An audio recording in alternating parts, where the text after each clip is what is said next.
जय हिंद दोस्तों, मैं अविनाश पारिक स्वागत करता हूं आपका एपेक्स क्लासेस के डिजिटल मंच पर।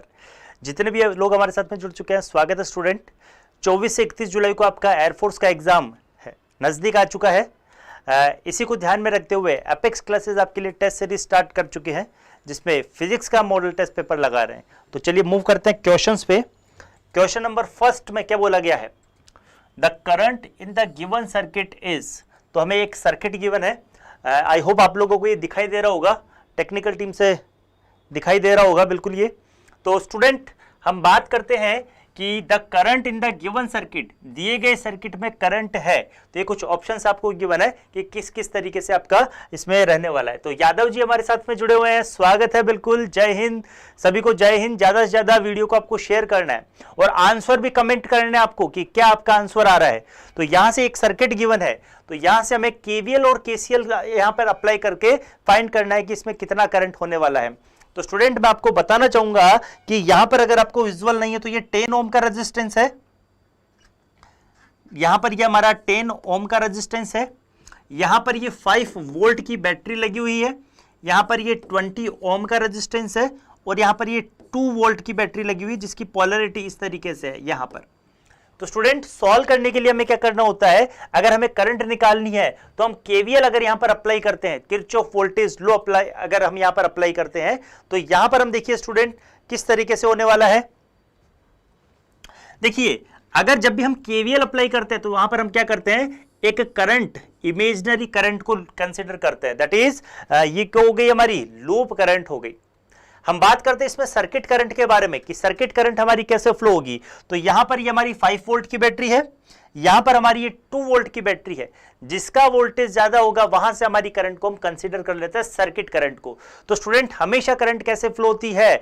हायर पोटेंशियल से लोअर पोटेंशियल की तरफ फ्लो होती है।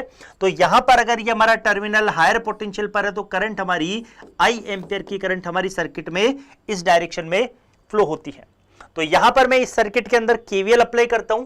जो हमारी लूप करंट है वो क्लॉकवाइज है और सर्किट करंट आई हमारी इस डायरेक्शन में मूव करती है। तो यहां से केवीएल क्या बोलता है कि मींस टोटल हमारा जो ईएमएफ रहने वाला है, मींस टोटल हमारा जो ईएमएफ है वो हमेशा जितने भी हमारी वहां पर रेजिस्टेंस है उनके अक्रॉस जो पोटेंशियल ड्रॉप है उसके बराबर ये होता है। तो यहां पर हम स्टार्ट करते हैं कि आई एम्पियर की करंट पूरे के पूरे सर्किट में, क्लोज सर्किट में मूव कर रही है। तो 10 ओम का रेजिस्टेंस यहां पर लगा हुआ है एक। इस 10 ओम के रेजिस्टेंस से आई एम्पियर की करंट फ्लो होती है। तो यहां का जो पोटेंशियल ड्रॉप रहने वाला है वो कितना रहने वाला है? 10 into I, V equal to RI होता है। तो यहां पर हम इसकी पोलैरिटी कैसे लेने वाले, क्योंकि सर्किट करंट की डायरेक्शन और लूप करंट की डायरेक्शन सेम है तो हम यहां पर पॉजिटिव लेंगे। नेक्स्ट हमारे पास में कंपोनेंट आता है 5 वोल्ट की बैटरी। अगर हम यहां पर नेगेटिव डायरेक्शन पे, नेगेटिव प्लेट पर जाके हिट करते हैं तो पोटेंशियल को हम क्या लेते हैं, ईएमएफ को हम क्या लेते हैं, पॉजिटिव लेते हैं। तो यहां पर ईएमएफ हमारा क्या आएगा, 5 आने वाला है। बात करते हैं इसके बाद में नेक्स्ट कंपोनेंट क्या आ रहा है हमारा, 20 ओम का रेजिस्टेंस आ रहा है। सर्किट करंट इसमें आई एम्पियर की इस डायरेक्शन में है और लूप करंट भी इस डायरेक्शन में है। तो यहां पर दोनों सेम डायरेक्शन में है तो हम लिखेंगे इसको 20 आई लिखते हैं। नेक्स्ट हम बात करते हैं कि अगला कंपोनेंट क्या आ रहा है इसके अंदर। अगला कंपोनेंट हमारा यहां पर 2 वोल्ट की बैटरी आती है। बात करते हैं स्टूडेंट, जब भी ये 2 वोल्ट की बैटरी पे हिट करेगा तो ये पॉजिटिव टर्मिनल पे जाके हिट कर रहा है, मतलब यहां पर क्या लेने वाले हम, माइनस लेने वाले हैं। पॉजिटिव टर्मिनल पे लूप करंट अगर हिट करती है तो वहां पर माइनस हम लेते हैं। तो यहां से मैं लिखूंगा -2 वोल्टेज के लिए। सॉल्व करते हैं यहां से, तो ये वाला वैल्यू 5 - 2 आपका 3 बनाएगा। और यहां से कलर में चेंज कर देता हूं मार्कर का। देखिए यहां से ये 3 बनाने वाला है और स्टूडेंट यहां पर ये 10i + 20i मिलके कितना बना लेगा, 30i। तो यहां से करंट का वैल्यू कितना आ रहा है, 3/30, दैट इज कैंसिल आउट होके 1/10 और 0.1 एम्पियर कितना करंट बना रहा है, 0.1 ampere. That is option number A. Option number A इसमें राइट ऑप्शन बन रहा है। बिल्कुल, जितने भी लोग जुड़े हुए हैं स्टूडेंट, स्वागत है आपका। ज्यादा से ज्यादा वीडियो को आपको शेयर करना है। 24 जुलाई से आपके एग्जाम की डेट स्टार्ट हो रही है। 24 जुलाई से आपका 31 जुलाई तक एग्जाम चलने वाला है। तो आई होप आप लोगों ने आपके कॉल लेटर डाउनलोड वगैरह ये कर लिए होंगे। परी गोयल हमारे साथ में है, जय हिंद, बिल्कुल स्वागत है। देखिए स्टूडेंट, नेक्स्ट क्वेश्चन आपका थर्मोडायनेमिक्स से है। आज की क्लास में हम थर्मोडायनेमिक्स से अच्छे क्वेश्चन यहां पर देखने वाले, डिफरेंट क्वेश्चन है। तो यहां पर क्या बोला गया है क्वेश्चन के अंदर क्या बोला गया है, the latent heat of vaporisation of water is 2240 joule पर ग्राम. If the work done in the process of expansion of 1 gram is 168 joule, then increase in internal energy will be, तब increase in internal energy हमें find करनी है. पानी के वाष्पीकरण की गुप्त ऊष्मा 2240 जूल पर ग्राम है. यदि 1 ग्राम के विस्तार की प्रक्रिया में किया गया कार्य 168 जूल है तो आंतरिक ऊर्जा में कितनी वृद्धि होगी. तो स्टूडेंट हमें पता है कि यहां पर सिर्फ और सिर्फ क्या बोला गया है, यहां पर हमें बोला गया है कि फर्स्ट लॉ हमारा क्या होता है. अगर हम बात करते हैं थर्मोडायनेमिक्स के पहले नियम के बारे में, तो कुल दी गई ऊष्मा किसके बराबर रहता है, delta U plus delta W के बराबर होता है. जहां पर डेल्टा यू क्या हमारा कार्य और डेल्टा डब्ल्यू क्या है हमारा, जितने भी लोग जुड़े हुए हैं तो उनसे निवेदन है कि कृपया यहां पर पढ़ाई में ध्यान दे, क्योंकि पढ़ाई में ध्यान दोगे तो ही सिलेक्शन होगा. ये हाय हेलो सब चलता रहेगा. यादव जी बहुत ही सिंसियर है लेकिन फिसल रहे हैं.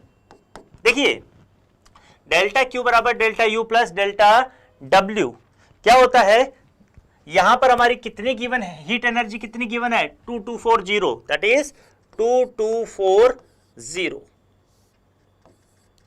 डेल्टा यू कितना है हमारा, डेल्टा यू हमें पूछा है और वर्क डन कितना आ रहा है 168 जूल आता है. तो यहां से अगर हम इसको सॉल्व करते हैं 168, अगर हम इसको सॉल्व करते हैं तो कितना आएगा 2240 माइनस 168. सॉल्व करते हैं तो सॉल्व करने के बाद में क्या आने वाला है, सॉल्व करने के बाद में आपका याद पे आ रहा है 2072. तो इंटरनल एनर्जी में कितना इंक्रीमेंट हो रहा है, that is option number C 2072 joule हमारा इसमें इंक्रीमेंट हो रहा है. चलिए मूव करते हैं नेक्स्ट क्वेश्चन पे. क्वेश्चन नंबर 3 क्या बोलता है, when A semiconductor is heated its resistance will be decrease, increase, remain unchanged, nothing is defined. एक अर्धचालक को गर्म किया जाता है तो उसका प्रतिरोध पर क्या प्रभाव पड़ता है. तो स्टूडेंट मैं आपको बताना चाहूंगा कि यादव जी ने आंसर दिया इसका सी, ऑप्शन नंबर सी दिया है. बिल्कुल पहले वाले का ऑप्शन नंबर सी रहने वाला है. यहां पर हम नए क्वेश्चन पर आ चुके हैं. क्वेश्चन में क्या बोला गया है कि अर्धचालकों को अगर मैं तापमान बढ़ाता हूं तो उस पर क्या प्रभाव रहेगा, उसके प्रतिरोध का. तो स्टूडेंट हम बात करते हैं जैसे जैसे हम अर्धचालकों को मींस अगर अर्धचालकों को अगर हम गर्म करते हैं तो उसके अंदर क्या होता है, जितने भी उसके सहसंयोजक बंध रहते हैं, कोवेलेंट बॉन्ड्स रहते हैं, वो कोवेलेंट बॉन्ड्स आपके ब्रेक होंगे. अगर कोवेलेंट बॉन्ड ब्रेक होंगे तो उसमें आवेश वाहकों की संख्या क्या होगी, वृद्धि होगी. आवेश वाहकों की संख्या में अगर वृद्धि हो रही है तो मतलब वहां पे करंट ज्यादा से ज्यादा फ्लो होगा. अगर करंट हमारा ज्यादा से ज्यादा फ्लो होगा तो डेफिनेटली उसके अंदर रेजिस्टेंस क्या होगा, हमारा कम होगा, डिक्रीज होगा. तो रेजिस्टेंस पर क्या प्रभाव पड़ने वाला है, घटता है. बिल्कुल ऑप्शन नंबर ए सही है. जिन्होंने भी कमेंट किया है ऑप्शन नंबर ए उनका सही है, डिक्रीज घटता है. बिल्कुल राइट ऑप्शन, राइट आंसर है. चलिए मूव करते हैं नेक्स्ट. हमारा अगेन ये हमारा सेमीकंडक्टर फिजिक्स से ही है. क्या बोला गया है, in order to forward bias a PN junction the negative terminal of battery is connected to. किस साइड से हम इसको बैटरी को कनेक्ट करते हैं, पी साइड से करते हैं, आइदर पी साइड या N side, none of the above. एक पीएन जंक्शन को फॉरवर्ड बायस करने के लिए बैटरी के नेगेटिव टर्मिनल को कहां से जोड़ा जाता है, जो ऋणात्मक टर्मिनल रहता है उसको कहां से जोड़ा जाता है. बिल्कुल आंसर करना आपको कि क्या आंसर आने वाला है. तो स्टूडेंट मैं आपको बताना चाहूंगा कि ये आपका पीएन जंक्शन डायोड है जिसमें पी टाइप मटेरियल और एन टाइप मटेरियल होता है. जब भी हम इसको सर्किट से कनेक्ट करते हैं तो इस प्रोसेस को हम क्या बोलते हैं, बाइसिंग बोलते हैं. क्या बोलते हैं हम इसको, बाइसिंग बोलते हैं. In order to forward bias, तो यहां पर अगर मैं बैटरी का पॉजिटिव टर्मिनल, ये दो टर्मिनल है पॉजिटिव और नेगेटिव, अगर बैटरी का positive terminal P type material से और नेगेटिव टर्मिनल हमारा एन टाइप मटेरियल से जोड़ा जाता है तो इसको हम क्या बोलते हैं, इसको हम बोलते हैं फॉरवर्ड बायस. और अगर बैटरी के टर्मिनल को, नेगेटिव टर्मिनल को अगर मैं इस प्रकार से जोड़ता हूं तो इसको हम बोलते हैं रिवर्स बायस या फिर पश्च अभिनति बोलते हैं. क्या बोलते हैं इसको हम, पश्च अभिनति. तो क्वेश्चन में क्या बोला गया है, फॉरवर्ड बायस में कनेक्ट करने के लिए बैटरी का नेगेटिव टर्मिनल, बैटरी का नेगेटिव टर्मिनल कहां जोड़ा जाता है, एन टाइप से. That is option number C, option number C N side से, यहां पर राइट ऑप्शन क्या बनेगा, एन साइड से हमारा यहां पे जोड़ा जाता है। चलिए मूव करते हैं नेक्स्ट क्वेश्चन पे। नेक्स्ट क्वेश्चन क्या बोलता है, the first law of thermodynamics is related to, जो हमारा फर्स्ट लॉ ऑफ थर्मोडायनेमिक्स है वो किस चीज से रिलेटेड है, by the conservation of momentum, by conservation of energy conservation, by mass conservation, by heat conservation. उष्मा गतिकी के प्रथम नियम का संबंध होता है संवेग संरक्षण से, ऊर्जा संरक्षण से, द्रव्यमान संरक्षण से और ताप के संरक्षण से। तो राइट ऑप्शन क्या बनेगा इसके अंदर, राइट ऑप्शन बनने वाला है एनर्जी कंजर्वेशन लॉ को ये फॉलो करता है। किसको फॉलो करता है, ये एनर्जी कंजर्वेशन को, ऊर्जा संरक्षण के सिद्धांत पर ये कार्य करता है। किस प्रकार से कार्य करता है, दैट इज डेल्टा क्यू, मतलब किसी निकाय को दी गई जो उष्मा है वो किसके बराबर रहती है, उसकी आंतरिक ऊर्जा वृद्धि करने में और किए गए कार्य पर ये खर्च होती है। तो इसीलिए हम कह सकते हैं कि जो हमारा फर्स्ट लॉ है, फर्स्ट लॉ ऑफ थर्मोडायनेमिक्स, ये हमेशा एनर्जी कंजर्वेशन पे वर्क करता है। That is option number B, ऊर्जा संरक्षण के सिद्धांत पर हमारा ये कार्य करता है। चलिए मूव करते हैं नेक्स्ट क्वेश्चन के ऊपर। नेक्स्ट क्वेश्चन पे मूव करने से पहले स्टूडेंट मैं आपको बताना चाहूंगा कि apex classes, apex defence academy आपके लिए लाए हैं नए बैचेज। जितने भी लोग आपका, अगर आप दिसंबर वाले पेपर के लिए, अगर आप या फिर सितंबर में जो आपका एनडीए का पेपर है, या फिर दिसंबर वाले पेपर के लिए अग्निवीर, एयरफोर्स के लिए और नेवी के लिए अगर आप प्रिपरेशन करना चाहते हैं, तो एपेक्स क्लासेस आपके लिए लेकर आए हैं एक फ्रेश बैच, जिसमें आपको एयरफोर्स, एनडीए, नेवी, इन सब की तैयारी करवाई जाएगी। और अगर आपको ये जयपुर सेंटर और जोधपुर सेंटर, दोनों जगह फैसिलिटीज अवेलेबल है। दोनों जगह आप, दोनों में से आप किसी भी जगह आप यहाँ पर एक बार इंस्टीट्यूट विजिट कीजिए, या फिर ये जो नंबर दिए गए हैं, मोबाइल नंबर दिए गए, वहां पर भी आप इनके लिए फर्दर मतलब बैचेज के लिए इंक्वायरी कर सकते हो, या फिर आप इंस्टीट्यूट विजिट कर सकते हो, दोनों जगह पे। चलिए स्टूडेंट मूव करते हैं नेक्स्ट क्वेश्चन पे। नेक्स्ट क्वेश्चन में क्या बोला गया है, if the amount of heat given to a system is 35 joule and the amount of work done on the system is 15 joule, then the change in internal energy of the system is। तो कुछ options आपको given है। यदि किसी निकाय को दी गई उष्मा की मात्रा 35 जूल और निकाय पर किए गए कार्य की मात्रा 15 जूल है, तो निकाय की आंतरिक ऊर्जा में कितना परिवर्तन होता है, कि निकाय की आंतरिक ऊर्जा में कितना परिवर्तन होगा। बिल्कुल, जो भी हमारे स्टूडेंट है आपको कमेंट करना है कि क्या आंसर आ रहा है इसका। तो स्टूडेंट मैं आपको बताना चाहूंगा कि यहां पर अगर हम बात करते हैं वापस फर्स्ट लॉ के बारे में, तो डेल्टा क्यू बराबर delta U plus delta W, यही होता है। मतलब निकाय को दी गई उष्मा उसकी आंतरिक ऊर्जा तथा उस पर किए गए कार्य के बराबर है।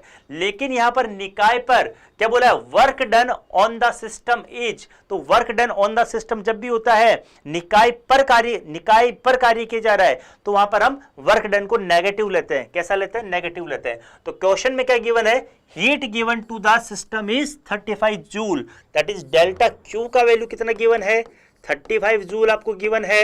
डेल्टा डब्ल्यू मींस निकाय पर किए गए कार्य की मात्रा कितनी गिवन है, 15 जूल आपको गिवन है। क्योंकि निकाय पर किया गया है, निकाय के द्वारा किया होता तो उसको हम धनात्मक लेते, लेकिन निकाय पर किया गया कार्य तो उसको हम ऋणात्मक लेते हैं, माइनस लेते हैं। और इंटरनल एनर्जी हमें पूछी है कि मींस इंटरनल एनर्जी, आंतरिक ऊर्जा का मान कितना होगा, आंतरिक ऊर्जा में कितना परिवर्तन हो रहा है, तो दैट इज डेल्टा यू। अगर इसको हम सॉल्व करते हैं, यहां से मैं नेक्स्ट स्लाइड पर लेके जाता हूं कि दैट इज डेल्टा क्यू बराबर कितना होता है हमारा, delta U plus delta W.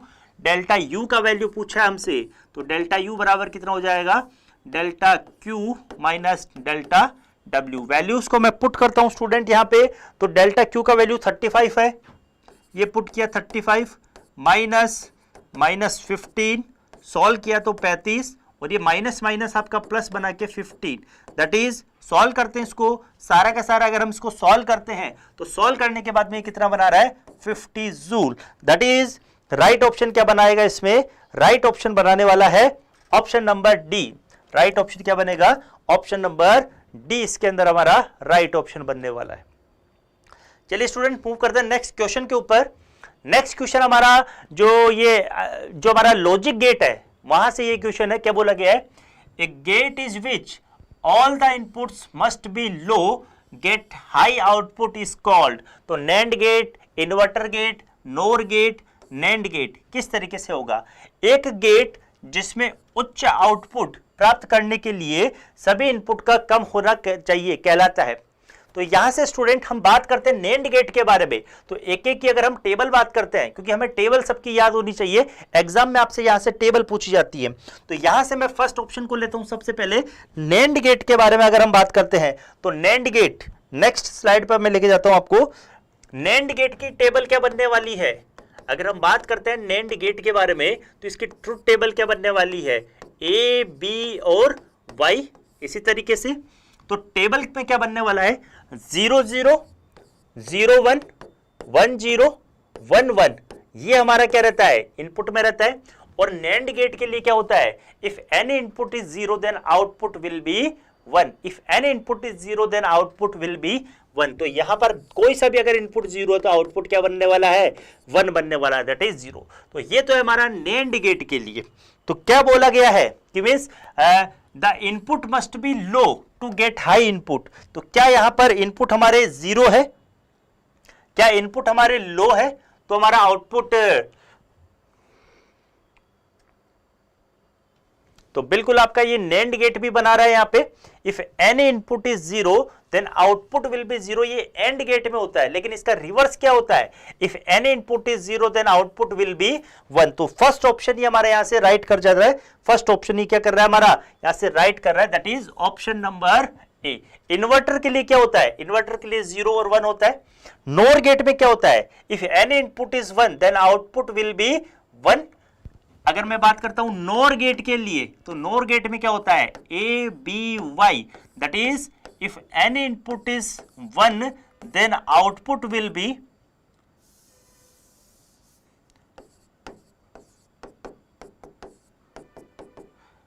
नोर गेट के अंदर क्या होता है? If any input is 1 then output will be 0, then output will be 0, otherwise हमारा 1 रहता। तो यहां पर ये दोनों ऑप्शन के अंदर हमारा सेम बन रहा है। If any input is 1 then output will be 0। तो हमारा दोनों के दोनों ऑप्शन इसमें सही है। तो आई होप यहां पर देखते हैं क्या ऑप्शन है। तो मोस्ट आपका नेंड गेट के लिए हमारा राइट आंसर बनेगा। मूव करते हैं नेक्स्ट क्वेश्चन पे। देखिए स्टूडेंट क्या बोला गया है? If the velocity of sound in air is 350 metre per second then the fundamental frequency of an open organ pipe of length 50 centimetre will be, कितना हमारा इसमें लेंथ रहने वाला है? यदि वायु में ध्वनि का वेग 350 मीटर प्रति सेकंड है तब 50 सेंटीमीटर लंबाई वाले खुले ऑर्गन पाइप की मूल आवृत्ति कितनी होगी? तो स्टूडेंट यहां से आपको मैं बताना चाहूंगा कि जो हमारी मूल आवृत्ति होती है उस मूल आवृत्ति को हम कैसे देते हैं? दैट इज v बराबर, मूल आवृत्ति को हम देते हैं नीटा बराबर v/2l। किसके लिए? खुले ऑर्गन पाइप के लिए, ओपन ऑर्गन पाइप के लिए। तो यहां पर v का वैल्यू कितना गिवन है आपको? 350 मीटर प्रति सेकंड गिवन है। 350 मीटर प्रति सेकंड आपको गिवन है। साथ ही साथ में स्टूडेंट आपको लेंथ ऑफ द पाइप आपको कितनी गिवन है? 50 सेंटीमीटर आपको गिवन है। और अगर हम बात करते हैं स्टूडेंट आवृत्ति के बारे में, इसको अगर हम कन्वर्ट करते हैं तो 50/100 दैट इज 1/2, मतलब 0.5 आपका ये यहां से बना रहा है, लेंथ आपकी 1/2 बनाता है। तो मैं पुट करता हूं वैल्यूज को, तो n बराबर, ये मीटर में आ गया है, ये कित में आ गया हमारा? मीटर में आ गया, क्योंकि पूरा का पूरा सिस्टम हमारा ऐसा ही सिस्टम में है। तो ऐसा ही सिस्टम में हमें इसको लेना होता है। तो 350/2 इंटू 1/2, तो सॉल्व करते हैं तो यहां से 2 से 2 कैंसिल आउट होगी, कितना बना रहा है? 350 hertz. That is option number A. Option number A इसमें हमारा राइट ऑप्शन बनेगा, ऑप्शन नंबर ए बनेगा। Refractive index of material is equal to tangent of polarisation of angle. तो refractive index of material is equal to tangent of polarisation angle, it is called. तो पदार्थ का अपवर्तनांक ध्रुवण कोण की स्पर्श रेखा के स्पर्शज्या के बराबर होता है। तो इसे क्या कहा जाता है? तो इसे हम क्या कहते हैं? ब्रिवेस्टर एंगल बोलते हैं, ब्रूस्टर एंगल बोलते हैं। क्या होता है हमारा ब्रूस्टर एंगल? देखिए स्टूडेंट मैं आपको बताना चाहूंगा, यहां से ये हमारा कोई भी एक माध्यम है, यहां से हमारी प्रकाश की किरण इस प्रकार से अनपोलराइज्ड लाइट यहां पर आ रही है। क्या आ रही है? अनपोलराइज्ड लाइट आ रही है। और जब भी ये इस प्रकार से आपतित होती है तो पार्शियली ये क्या कर जाती है? पार्शियली तो ये पोलराइज्ड हो जाती है, मतलब इसका कुछ भाग तो पोलराइज्ड हो जाता है जो कि परावर्तन कर जाता है, और कुछ भाग इसका क्या कर जाता है, आंशिक रूप से पोलराइज्ड हो जाता है। क्या हो जाता है, आंशिक रूप से पोलराइज्ड हो जाता है। तो यहां पर जो ये एंगल बनता है इसको हम बोलते हैं polarization, angle of polarisation, angle of polarization. तो ये एंगल ऑफ पोलराइजेशन होता है, ये किसके बराबर होता है हमारा, tan IP। इसका जो टेंजेंट रहता है एंगल tan IP, ये किसके बराबर रहता है, म्यू के बराबर रहता है। तो इसी को हम क्या बोलते हैं, ब्रूस्टर एंगल या फिर Brewster angle, Brewster angle. That is option number A इसमें हमारा राइट ऑप्शन बनता है। बात करते हैं स्टूडेंट नेक्स्ट हमारा क्वेश्चन है, an engine operates between two values of temperature. यहां पर थोड़ा सा आपका डाटा चेंज होगा। डाटा यहां पर आपको क्या गिवन है, ये वाला, ये दोनों के दोनों डाटा आपके गिवन थोड़ा सा चेंज होगा इसके अंदर। 7 to 7 आपको गिवन है, और यहां पर भी ये आपका 7 to 7 आपको गिवन है। तो क्या बोला गया है इसके अंदर, a engine operates between two values of temperature 727 degree centigrade और 227 degree centigrade. The maximum potential efficiency of the engine is, तो क्या एफिशिएंसी हमारी यहां से रहने वाली है। तो हमें पता है स्टूडेंट, जो हायर टेम्परेचर रहता है वो हमारा सोर्स का टेम्परेचर रहता है, दैट इज 727 डिग्री सेंटीग्रेड, और जो हमारा लोअर टेम्परेचर है वो लोअर टेम्परेचर क्या कितना रहता है हमारा, 227 डिग्री सेंटीग्रेड। स्टूडेंट अगर हम इनको कन्वर्ट करते हैं, तो ये यहां पर कितना बनाएगा, 273। अगर हम इसमें ऐड करते हैं तो यहां से ये 1000 बना लेगा, 1000 केल्विन बना लेगा। और अगर इसको हम कन्वर्ट करते हैं तो यहां पर अगर हम यहां पे ऐड करते हैं 273, तो ये आपका कितना बना लेगा, 500 केल्विन बना लेगा। तो यहां से जो इफिशियंसी रहने वाली है वो कितनी बनेगी, 1/T1 - T2 इंटू 100 बनाने वाला है, इंटू 100 बनाएगा। तो वैल्यूज को मैं पुट करता हूं, तो यहां से अगर हम बात करते हैं तो T2 - T1/T2 इंटू 100 वैल्यूज को पुट करते हैं नेक्स्ट स्लाइड के अंदर। तो यहां से 100 - 1000 - 500/500 इंटू 100 इफिशियंसी के लिए। तो यहां से सॉल्व करने के बाद में आया ये 500 बटा, यहां से अगर हम इसको सॉल्व करते हैं तो एक बार हम देखते हैं कितना आ रहा है आंसर। एक बार आप ट्राई कीजिए कितना बना रहा है ये आंसर। तो यहां पर हम 1000 लेते हैं, नीचे हम 1000 लेने वाले हैं क्योंकि T2 का टेम्परेचर यहां पे 1000 है। तो 500/1000 इंटू 100 सॉल्व करते हैं तो क्या क्या चीजें कैंसिल आउट हो रही है। तो यहां से सॉल्व करने के बाद में जो भी चीजें कैंसिल आउट हो रही है, 500/1000 दैट इज ये आपका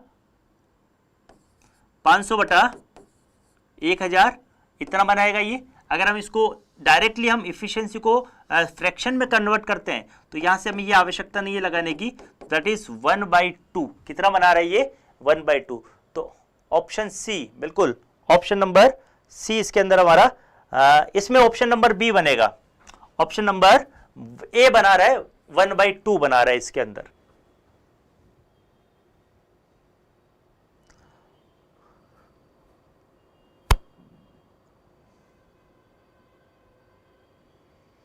राइट ऑप्शन क्या बनेगा इसके अंदर, ऑप्शन नंबर ए। तो चलिए स्टूडेंट, आज की क्लास में हमने 10 क्वेश्चंस का एक सेट लगाया है। तो मिलते हैं नेक्स्ट क्लास में, कल वाली क्लास में कुछ नए क्वेश्चंस के साथ में। आई होप आप लोगों की प्रिपरेशन अच्छे से चल रही होगी। तो इस प्रिपरेशंस को आप ऐसे ही बनाए रखें,